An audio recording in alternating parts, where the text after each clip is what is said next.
So at first, I didn't know how I was going to review this. But then I realized this thing's not all that bad. Let me show you. I'm going to install this, and I'm going to give you an idea how easy this is to install and why I think it's a great unit for the money. Let me show you how to install this thing. So instead of going through all the contents of the box, a screwdriver, a template, the unit, instead of going through all of that, I want to show you what this thing's about. I was checking the prices of these, and this is very compatible. And if you look on Amazon, this gets very good ratings. So they give you stickers, and if you already have a unit on the wall, you're going to need a screwdriver to take it off. But first, what you do is you disconnect your power of your other unit right here. And you take this off. You make sure it's disconnected, and that way all the lights are out and you're safe. You're good to go. So then what I suggest you do is you take all the wires and you label them. There's a C for common. There's M for main valve. There's 1 through 8 zones. So you need a Phillips screwdriver to take mine off. Take this out of the way. So let me be clear. I'm really not casting any shade on the ratio. These are great units. I'm just saying that there are other units out there that do almost the same exact thing. So this is a pretty good looking unit. I'm going to put the 1 screw in for now, just to hang it. So there's already a hole there, just so you know. I didn't want to get electrocuted. I already tested and had a screw in there. So they give you these, so you can use these. I already had them in, so I didn't need it.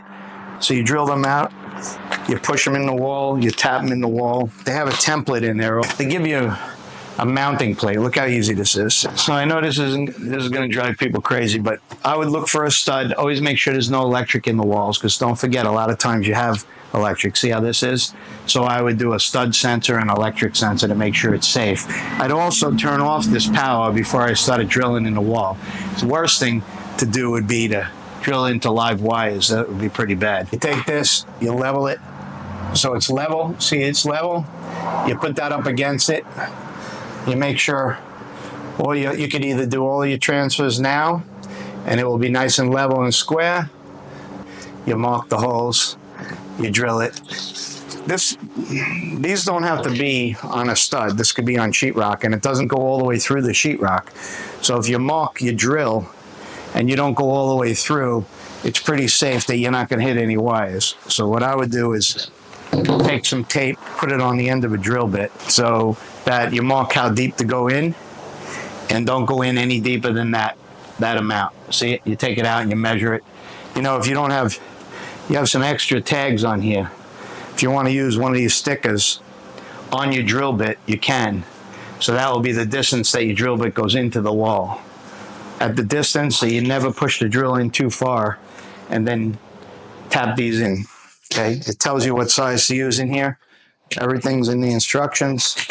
The one criticism, 2 criticisms actually with this, and I don't think it's a game changer. One is there's not enough room for the wires here, right? So when you're draping them in, you're going to have like a bulge of wires coming out here. Just be very careful for that. So I'm gonna proceed to put this on. Now they have C. You put it in the C, right? I'm going to make sure I'm in the C, not the M, but the C. Oh, and also these, you have to loosen these up. So as I'm doing this, so you see you go 2, 3, 4, you do all the really simple, just I know this is easy, but I just want to show you how easy it is. I know a lot of people could do this without even thinking about it. I'm not trying to. But always, whenever, you know, I've been doing this a really long time. These type of terminals I work with at work, so I'm used to it. But always check them, and they come off all the time. Even when you don't expect it, they're gonna come off. So what I would do is now we're gonna go. So 5 is over here. You skip over the center. 6 is next. So good rule of thumb, whenever you do this, whenever you do any kind of wiring, make sure you double check, right? So we're going to go through it now that it's connected, and we're going to check the wiring. C equals C.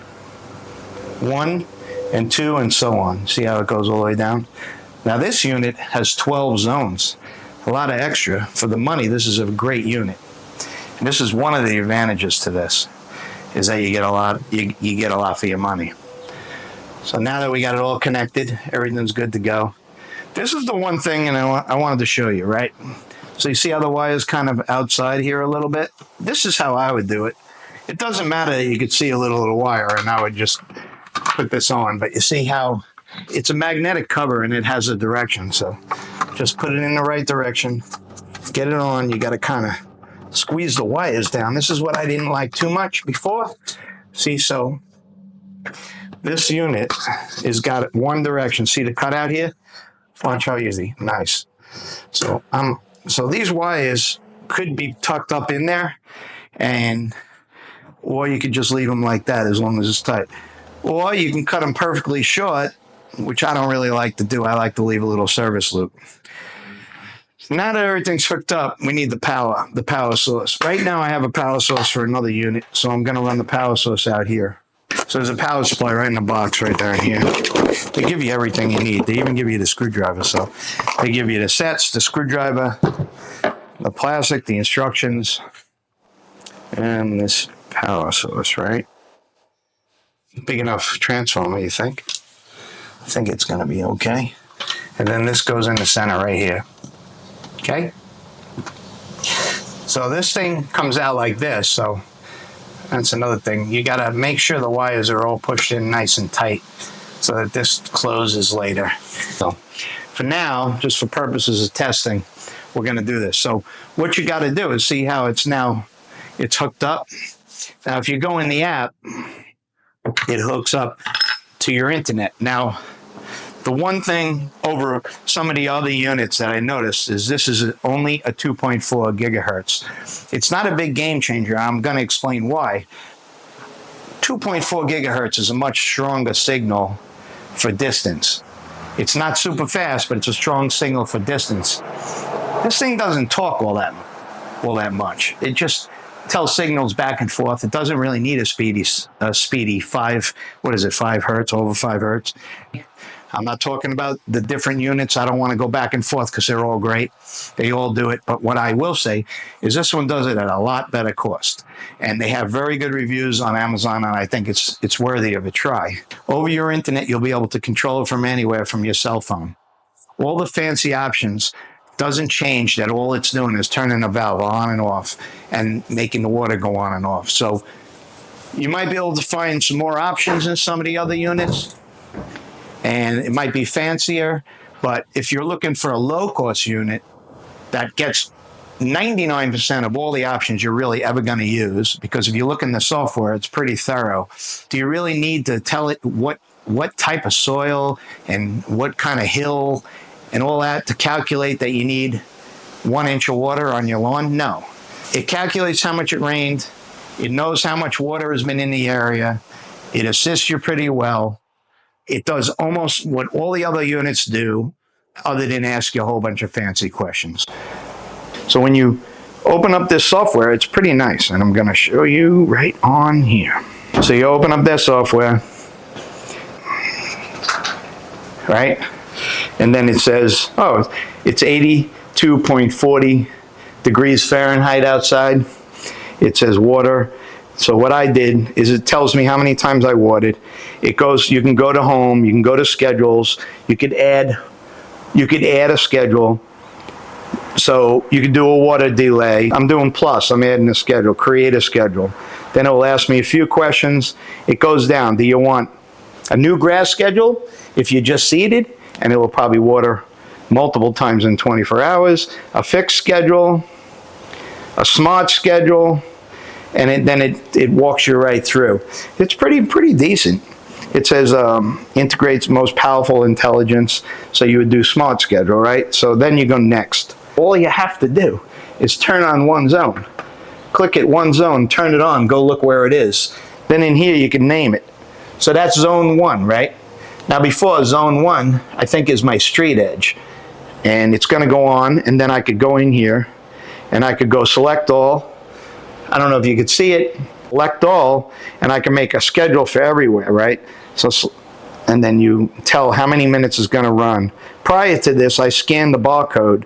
It asked me, it went through a few scenarios. When I was in the home page, it asked me to scan that barcode on the front of here. Then I hooked it up, told my password to my internet. It jumped right on, upgraded, just like every other system. That's what I'm saying. This system is pretty robust for what it is. But you could readjust your flow in here in the settings. So it says standby mode, history, events, alerts, advanced button settings, controller settings. So you have a whole bunch of stuff in here. You can control the lightness of this. Right now my water's on zone 1. Let's go take a peek. Like I said, I think it's pretty compatible. I think the software is a good deal. I know that the service, I've been emailing them back and forth, and the service is pretty good. It asks units, water usage it has, so you can keep track of your water usage. So this would definitely have to be calibrated. It's like every other system. You have to calibrate your heads. It says feature suggestions, so it tells you to put in pictures, and you could add pictures to each zone. And you can put it in standby mode, repeats every year at a certain time. You could do set specific time intervals. So this could do everything every other unit does. The one funny thing I always thought is the old units used to just do the same exact thing. They all do the same thing. The only thing this has got a big advantage of is the new technology where you can control it. You can control this on your phone, number one. That's a really nice technology. And number two, this thing watches the weather, right? So they all do the same thing. Just keep it in mind. It's a good bargain. Go look at the prices, especially if you have 12 zones. You're going to find that they get pretty pricey. This one's very, very legit. It has a main valve. It has software that works well. I think it's a good deal. They did give this to me for free. I almost sent it back, to be honest with you, because I was worried about not doing it justice, because the unit works pretty well. I don't know how long it'll last. I assume from the reviews that it's been doing really well. I know this company is about 2 or 3 years old. I know they're pretty new to the game, but they seem to be coming up. So if you're looking for a sprinkler system to save money, and plus you're not wasting water, so this is good. I'm trying to stay on the same theme, trying to find things that not only save us all money, but they do good for the environment. All I am is a regular guy trying to save money and trying to do the right thing. Another thing is, if you want to put this thing outside, they have the enclosure. They have them on a website, and I'll put all of this below. You'll have the enclosure. This is a 12 zone. It's a bargain. If you want to go for the more expensive one because you want some more features that you think you might need, go for it. But I think this is definitely a good choice. Thank you very much. We appreciate you. I know this type of review isn't the craziest thing. You know, it's not too exciting, but I just wanted to show you what we got. But it is pretty cool software. Imolaza. I can barely say the name. I tried to pronounce that like 100 times. It's my accent or whatever it is, but I can't say it much.